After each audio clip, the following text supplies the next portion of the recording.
Hello everyone, आज हम बात करने वाले हैं साल 2009 में रिलीज हुई फिल्म अवतार के बारे में।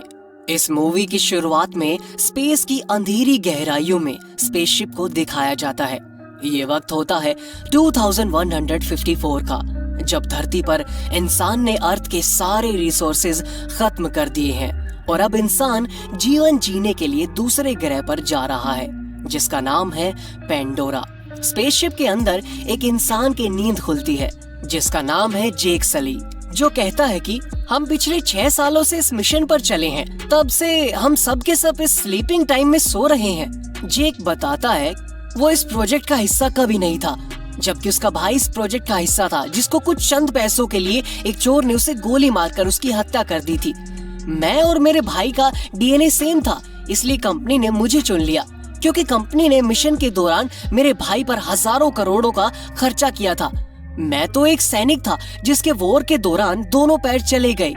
इसके बाद दिखाया जाता है कि वो पेंडोरा ग्रह पहुंच जाता है, जहां बहुत सारे रोबोट्स और लोग होते हैं जिनके फेस पर मास्क और हाथ में हथियार होते हैं। यहाँ का एटमॉस्फेयर इंसान के लिए अनुकूल नहीं है, यानी कि यहाँ के एटमॉस्फेयर में इंसान सांस नहीं ले सकता। इसके बाद कर्नल माइल्स को दिखाया जाता है, जो कि यहाँ के सिक्योरिटी ऑपरेशंस के हेड हैं। वो बताते हैं कि यहाँ रहना नर्क से भी बदतर है। यहाँ जो भी चीज आपको दिखती है वो आपको मारना चाहती है, इसलिए आपकी सुरक्षा आपके हाथों में ही है। इसके बाद जेक को एक लैब में ले जाया जाता है। यहाँ उसे बहुत सारे क्लोन्स दिखाए जाते हैं, जो कि इंसान और वहाँ रहने वाले जीवों के डीएनए को मिलाकर बनाए जाते हैं। यानी ये देखने में तो वहाँ रहने वाले जीवन की तरह है, जिन्हें नावी कहा जाता है, पर इनके अंदर इंसान का डीएनए भी होता है, जिससे इन्हें इंसानी दिमाग से कंट्रोल किया जाता है। उसे अब उसके भाई का क्लोन दिखाया जाता है, जिसे अवतार कहा जाता है। यहाँ पर जेक की मुलाकात डॉक्टर ग्रेस से भी होती है, जो कि अवतार की हेड है। दरअसल डॉक्टर ग्रेस को जेक की नहीं, बल्कि जेक के भाई की जरूरत थी, जो कि अब इस दुनिया में नहीं रहा। इससे परेशान होकर वो डॉक्टर पार्कर के पास जाती है। डॉक्टर पार्कर पूरे प्रोग्राम का हेड होता है। वो पार्कर से गुस्से में कहता है कि मुझे किसी सैनिक की जरूरत नहीं, मुझे एक वैज्ञानिक की जरूरत है। पार्कर कहता है कि शुक्र है कि इसका और इसके भाई का डीएनए आपस में मैच करता है। अब मैं तुम्हारे साथ इसे एक सिक्योरिटी ऑफिसर बनाकर भेजूंगा। पार्कर कहता है कि अगर हमें इस ग्रह पर रहना है तो हमें यहाँ के जीवन के साथ घुलना मिलना होगा। वैसे ही हमारे रिश्ते उनके साथ दिन प्रतिदिन खराब हो रहे हैं। ग्रेस कहती है कि तुम उन पर गोली चलाओगे तो रिश्ते बिगड़ेंगे ही। तभी पार्कर उसे एक पत्थर दिखाता है, जिसका नाम है अनओब्टेनियम। वो कहता है कि हम इस ग्रह पर इस बेशकीमती पत्थर की वजह से आए हैं, जो कि धरती पर 1 किलो 100 करोड़ का बिकता है। इस प्रोजेक्ट का खर्चा, तुम्हारे साइंस एक्सपेरिमेंट का खर्चा इसी पत्थर से आता है, इसलिए जो भी हमारे रास्ते में आएगा हमें उसे ऐसे ही खत्म करना होगा। इसके बाद जेक को दिखाया जाता है, जो कि स्लीपिंग चैम्बर के अंदर जाता है। दरअसल ये एक मशीन है जिसमें जाने के बाद इंसान गहरी नींद में चला जाता है और उसका क्लोन, जो कि उसके डीएनए से बना है, वो एक्टिव हो जाता है। यानी कि जब इंसानी बॉडी सोती है तो क्लोन जागता है, और जब इंसानी बॉडी जागती है तो क्लोन इनएक्टिव हो जाता है। जब जेक अपने अवतार में एक्टिव हो जाता है तो वो बहुत खुश होता है, क्योंकि उसके दोनों पैर ठीक हो जाते हैं और वो वहाँ से खुश होकर भागने लगता है। ये उसके लिए सपने की तरह है, क्योंकि जिस इंसान के पैर नहीं है उसके लिए और कोई बात बड़ी नहीं हो सकती कि वो भाग पा रहा है। अगले दिन कर्नल जेक को अपने पास बुलाते हैं और कहते हैं कि तुम बड़ी बड़ी जांगें लाद चुके हो, मुझे तुम्हारे जैसे सिपाही की जरूरत है। वो कहता है कि जहाँ पर इस ग्रह के लोग रहते हैं वहाँ बहुत अनओब्टेनियन का भंडार है। मैं चाहता हूँ कि तुम उनके बीच जाओ और उनसे दोस्ती करो, और जब सही वक्त आए तो तुम उनको गांव खाली करने के लिए कहना, ताकि हम वहाँ से सारा अनओब्टेनियन निकाल लें। अगर तुम मेरा ये काम करोगे तो मैं तुम्हारे पैर हमेशा के लिए ठीक करवा दूंगा। जेक कहता है कि मैं आपके लिए ये काम जरूर करूंगा। अगले दिन वो और उसके कुछ साथी जंगल में पहुंच जाते हैं, जहां उसी ग्रह के लोग और खतरनाक जानवर भी रहते हैं। ग्रेस कुछ पेड़ पौधों के सैंपल ले रही होती है। तभी जेक उनसे कुछ अलग फूलों को देखने लगता है, जैसे ही वो उन्हें टच करने की कोशिश करता है वो बंद हो जाते हैं। उसके पीछे छिपा होता है एक बहुत खतरनाक जानवर। तभी ग्रेस भी वहाँ जाती है। ग्रेस कहती है कि तुम हिलना मत, ये तुम्हें कुछ भी नहीं करेगा। लेकिन जेक वहाँ से भाग जाता है और वो जानवर उसे मारने के लिए उसके पीछे भागता है। तभी जेक बहुत बहादुरी से इस जानवर की ओर बढ़ता है और जानवर भी डर जाता है। लेकिन वो जेक को देखकर नहीं डरता, बल्कि जेक के पीछे उससे भी खतरनाक जानवर से, जो कि उस प्लेनेट का सबसे खतरनाक जानवर होता है, उससे डर जाता है और अब जोरों से भागना शुरू करता है। और वो जानवर भी उसके पीछे भाग रहा होता है। पर तभी वहाँ उसके सामने एक झरना आ जाता है जिससे वो कूद जाता है। इससे वो अपनी जान तो बचा लेता है, पर वो अपने साथियों से अलग हो चुका है और वो इस खतरनाक जंगल में भटक रहा है। उसे नहीं पता कि उसे कहाँ जाना है। तभी हमें पेड़ के ऊपर दिखाया जाता है जहाँ पर एक लड़की होती है जिसका नाम है निटेरी, जो कि उस ग्रह की है। और वो जेक को देख लेती है और अपने तीर से जेक को मारने वाले होती है कि तभी उसके तीर के ऊपर एक अजीब सी चीज आकर बैठ जाती है, जिस वजह से जेक को वो नहीं मारती। जेक को भटकते भटकते रात हो जाती है। चारों तरफ से खतरनाक जानवरों की आवाज आ रही होती है। जेक बड़ी मुश्किल से आगे चलता है, लेकिन तभी उस पर इस ग्रह के जंगली कुत्ते एक साथ हमला कर देते हैं। जेक उनका सामना करने की कोशिश भी करता है, लेकिन वो इतने सारों को मार नहीं सकेगा। इससे पहले वो जंगली कुत्ते जेक को मारते, यहाँ पर एक लड़की निटेरी, जो कि जेक को तीर मारने वाली थी, वो आ जाती है और वो सभी कुत्तों को मार देती है। इसके बाद वो वहाँ से जाने लगती है, लेकिन जेक भी उसी का पीछा करता है और कहता है कि मैं तुमसे ये चीजें सीखना चाहता हूँ। निटेरी कहती है आसमानी लोग इसे सीख नहीं सकते, उन्हें कुदरत नहीं दिखाती, तुम्हें यहाँ पर नहीं होना चाहिए था। और तभी जेक के ऊपर उसी तरह के फूल, जो कि निटेरी के तीर के ऊपर आकर बैठे थे, पूरे शरीर पर बैठ जाते हैं। ये देखकर निटेरी हैरान हो जाती है। जेक उससे पूछता है कि ये सब क्या है। निटेरी कहती है पवित्र आत्माओं के पेड़ के बीज है, तुम्हारी आत्मा पवित्र है। और उसके बाद वो जेक को अपने साथ ले जाने लगती है और तभी वहाँ उसी कबीले के कुछ लोग आ जाते हैं और जेक को बंदी बना लेते हैं और कबीले में ले जाते हैं। निटेरी के पिता इस कबीले के सरदार होते हैं। उसकी मॉम एक स्पिरिचुअल गुरु होती है और उसका खून टेस्ट करती है और वो समझ जाती है कि यही एक पवित्र आत्मा है। जेक कहता है कि मैं तुम्हारे तरीके सीखना चाहता हूँ, तुम किस तरह से शिकार करती हो ये भी सीखना चाहता हूँ। और वो सिखाने के लिए मान जाती है। रात को जेक वहाँ पर सो जाता है और अगले ही पल वो कैंप जहाँ पर उसका इंसानी शरीर होता है वो उठ जाता है।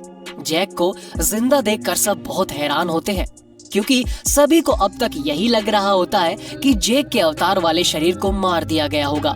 जेक बताता है कि मैं उनके कबीले में शामिल हो चुका हूँ और वो मुझे सिखाने के लिए तैयार हो गए हैं। अब मैं भी उन्हीं के परिवार का हिस्सा हूँ। ये सुनकर सभी खुश होते हैं। पीटर जेक से कहता है कि अब तुम्हें उनके गांव को खाली कराने के लिए कहना होगा, क्योंकि वो कोई खून खराबा नहीं चाहते। लेकिन जेक कहता है कि अगर वो नहीं हटे तो क्या। पीटर जेक को 3 महीने की मोहलत देता है। इसके बाद वो अपना तरीका अपनाएगा। और अब निटेरी हर रोज जेक को ट्रेनिंग देना शुरू करती है कि जंगलों में कैसे भागा जाता है, पेड़ों पर कैसे हथियार चलाए जाते हैं। जेक भी पूरी मेहनत से सीख रहा होता है। तभी निटेरी उसे कहती है कि अब वो नावी बनने के लिए तैयार है, लेकिन उससे पहले उसे अपना इकरान चुनना होगा। यहाँ पर बहुत बड़े बड़े पक्षी हैं, जिस पर नावी बैठकर सवारी करते हैं, लेकिन वो अपनी जिंदगी में एक बार ही इकरान चुन पाता है। इसके बाद जेक एक बड़े पहाड़ पर ऊपर पहुंच जाता है, जहाँ बहुत से इकरान उड़ रहे होते हैं। तभी निटेरी जेक से कहती है कि तुम्हारा इकरान तुम्हारे ऊपर हमला करेगा। एक इकरान उस पर हमला करता है। जेक मुश्किल से अपने कंट्रोल में ले लेता है। इसके बाद जेक और निटेरी अपने अपने इकरान पर सैर करते हैं। निटेरी कहीं न कहीं जेक को पसंद करती है। जेक और निटेरी एक दिन अपने इकरान पर सवारी कर रहे होते हैं। तभी एक बड़ा इकरान उन पर हमला करता है। जेक और निटेरी चुपकर उस इकरान से बच जाते हैं। उसी रात निटेरी जेक को बताती है कि इसे टुरुक कहा जाता है। आज तक नावी कुल के इतिहास में 5 बार इसकी सवारी की है। मेरे दादा के दादा ने इसकी सवारी की थी। जेक को उनके रीति रिवाज और रहन सहन बहुत पसंद आता है। निटिरी उसे आवाजों के पेड़ के पास ले जाती है। निटिरी कहती है कि वो वहाँ पर प्रार्थना करती है। निटिरी उससे कहती है कि तुम इस पेड़ के लकड़ी से धनुष बना सकते हो और अपने लिए कोई भी लकड़ी चुन सकते हो। जेक कहता है कि वो पहले ही चुन चुका है। निटिरी समझ जाती है कि जेक उसी के बारे में बात कर रहा है। इसके बाद दोनों एक दूसरे के बहुत करीब आ जाते हैं। अगली सुबह निटिरी देखती है कि वहाँ एक बहुत बड़ी मशीन जो कि पेड़ को तोड़ रही है। वो जेक को उठाने की कोशिश करती है, लेकिन जेक इंसानी बॉडी में उठा होता है। तभी वो मशीन के अंदर जाता है और उसकी क्लोन बॉडी एक्टिव हो जाती है। वो देखता है कि इंसान कुल देवता पेड़ को तोड़ रहे हैं। वो मशीन पर चढ़ जाता है और उसके कैमरे को तोड़ देता है।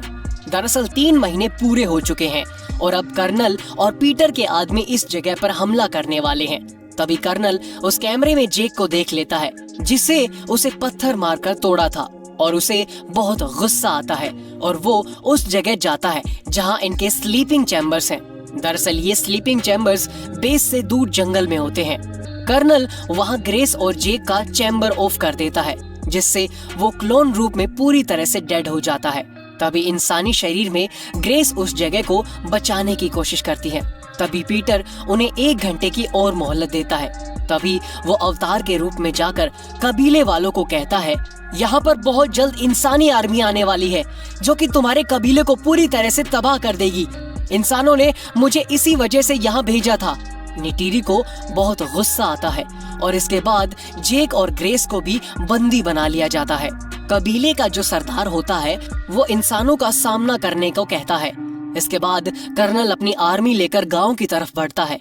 वो देखता है कि ग्रेस और जेक को बंदी बना लिया गया है और समझ जाता है कि इन्होंने इसकी बात नहीं मानी और वो तबाही का ऑर्डर देता है। बहुत सी मिसाइल्स छोड़ी जाती हैं। तभी निटिरी की माँ एक बार जेक पर विश्वास करके उसकी रस्सियां काट देती है। जेक उनकी मदद करने की कोशिश करता है, पर तभी वहाँ एक विशाल पेड़ नीचे गिर जाता है, जिससे कबीले के सरदार की मौत हो जाती है। तभी ग्रेस और जेक को इंसानी बॉडी में उठाकर बंदी बना लिया जाता है। इंसानी पायलट में एक लेडी ग्रेस और जेक को वहाँ से छुड़ाकर उसी जगह ले जाती है जहाँ पर स्लीपिंग चैम्बर्स है। इसके बाद फिर से वो क्लोन के रूप में जाते हैं और जेक देखता है कि उसके चारों ओर राख ही राख है। अब उसे उनका विश्वास पाने के लिए अपनी वफादारी दिखानी होती है, तो किसी तरह वो टुरूक को अपने बस में कर लेता है और तभी वो जहाँ जाता है जहाँ नावी लोग प्रेयर्स कर रहे होते हैं और वो डर जाते हैं। ध्यान से देखने पर उन्हें टुरूक के ऊपर जेक दिखता है और इसके कारण जेक कबीले वालों का विश्वास जीत पाता है। जेक सभी कबीले वालों को इंसानों के खिलाफ बगावत करने का ऑर्डर देता है।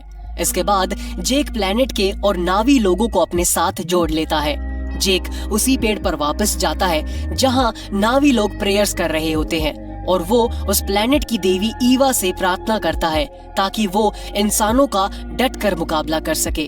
अगले दिन इंसान आत्माओं वाले पेड़ को खत्म करने के लिए आगे बढ़ते हैं। तभी जेक के नावी साथी हवा और जमीन से इंसानों पर हमला करते हैं, लेकिन धीरे धीरे नावी लोग हारने लगते हैं। तभी इंसानों को रेडियो पर मैसेज दिया जाता है कि कोई उनकी ओर जोरों से बढ़ रहा है और अचानक बहुत सारे खतरनाक जानवर और इकरान इंसानों पर हमला कर देते हैं। जेक ने जो देवी ईवा से प्रार्थना की थी वो कामयाब होती नजर आ रही है। अब जेक और कर्नल के बीच लड़ाई होती है। कर्नल एक रोबोट में सेट होता है। तभी कर्नल को स्लीपिंग चैम्बर दिख जाता है। वो चैम्बर को तोड़ना शुरू करता है। इंसानी जेक जाग जाता है। तभी निटिरी वहाँ पहुँच जाती है और अपने तीर से कर्नल के सीने को चीर देती है, पर वहीं इंसान जेक उठ चुका है और उसे सांस लेने में दिक्कत हो रही है। वो ऑक्सीजन मास्क लेने की कोशिश करता है और पैरों की वजह से नहीं ले पाता। निटिरी को एहसास होता है कि जेक का इंसानी शरीर जेक जग चुका है और वो इंसानी जेक के फेस पर ऑक्सीजन मास्क लगा देती है। जेक अब पूरी तरह से ठीक हो जाता है और वो अब इस प्लेनेट को छोड़ना नहीं चाहता, इसलिए अब सभी इंसानों को उनकी धरती पर भेज दिया जाता है और कुछ लोगों को वहीं पर रहने की इजाजत दे दी जाती है। इसके बाद जेक की इंसानी बॉडी और क्लोन को आत्माओं के पेड़ के पास ले जाया जाता है, जहाँ पर सभी नावी लोग प्रार्थना करते हैं और जेक की आत्मा इंसानी बॉडी से क्लोन के अंदर हमेशा हमेशा के लिए ट्रांसफर कर दी जाती है। जेक हमेशा के लिए नावी बन गया है। इसी के साथ ये फिल्म यहीं पर खत्म हो जाती है। ये फिल्म 2009 में रिलीज हुई थी। IMDb पर इसकी रेटिंग 7.8 है। इस मूवी का बजट $237 मिलियन है और बॉक्स ऑफिस पर इसने कमाई की थी 2.8 बिलियन की। उम्मीद करते हैं कि आपको ये कहानी पसंद आई होगी। थैंक्स।